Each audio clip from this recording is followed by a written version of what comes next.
নমস্কার বন্ধুরা, plants and nature YouTube চ্যানেলের আর একটা নতুন ভিডিওতে আপনাদেরকে স্বাগত জানাচ্ছি।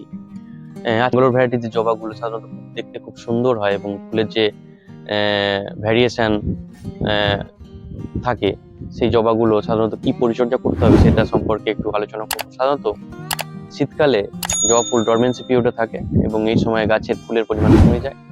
কিন্তু কি সার দিতে হবে? সাধারণত জবা গাছ পটাশ খুব ভালোবাসে এবং পটাশ জবা গাছের জন্য খুবই প্রয়োজনীয় একটা সার। উচ্চ পটাশ সবসময় জবা গাছের ক্ষেত্রে প্রয়োজন। এই জন্য এই যে লাল পটাশ নেওয়া হয়েছে। এর সঙ্গে নাইট্রোজেন সমৃদ্ধ খাবার দরকার এবং নাইট্রোজেনের জন্য সাধারণত সর্ষের খোল ব্যবহার করা হয়। আর সিঙ্গেল সুপার ফসফেট একটু অল্প পরিমাণে দিতে হবে ফুলের সংখ্যা বাড়ানোর জন্য।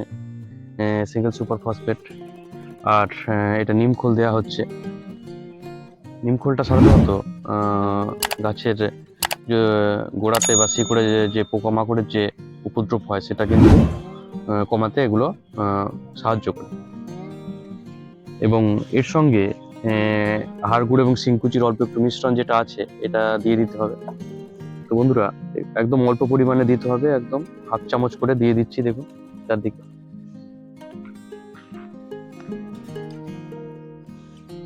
সর্ষের খোল দিয়ে দিতে হবে,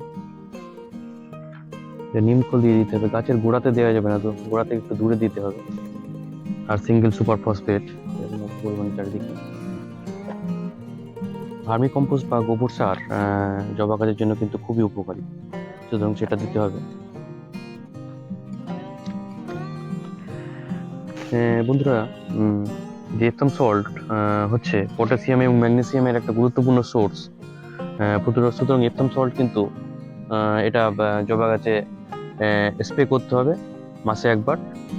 এছাড়া জবা গাছে যখন ফুলের কুড়ি চলে আসবে, বেশি পরিমাণে কুড়ি আসছে, সেই সময় কিন্তু এনপিকে 0050 দেখুন, 0050টা দেখুন একদম চিনি যদি ডাস্ট করা হয় খুব বেশি পরিমাণে, তাহলে এরকম হবে। দেখুন 0050। আর গাছের ডেভেলপ করার জন্য যে রাসায়নিক সারটা ইউজ করবে সেটা হচ্ছে এনপিকে 13-0-45। এই যে 13-0-45 একই রকম দেখতে, এটা দুটো মিশে যাবে বলে আমি আলাদা করে রাখলাম প্লাস্টিক, নাহলে এটা একই রকম প্রায় দেখতে। তাহলে 13-0-45 এনপিকে গাছের ডেভেলপ করার জন্য ইউজ করতে হবে মাসে একবার।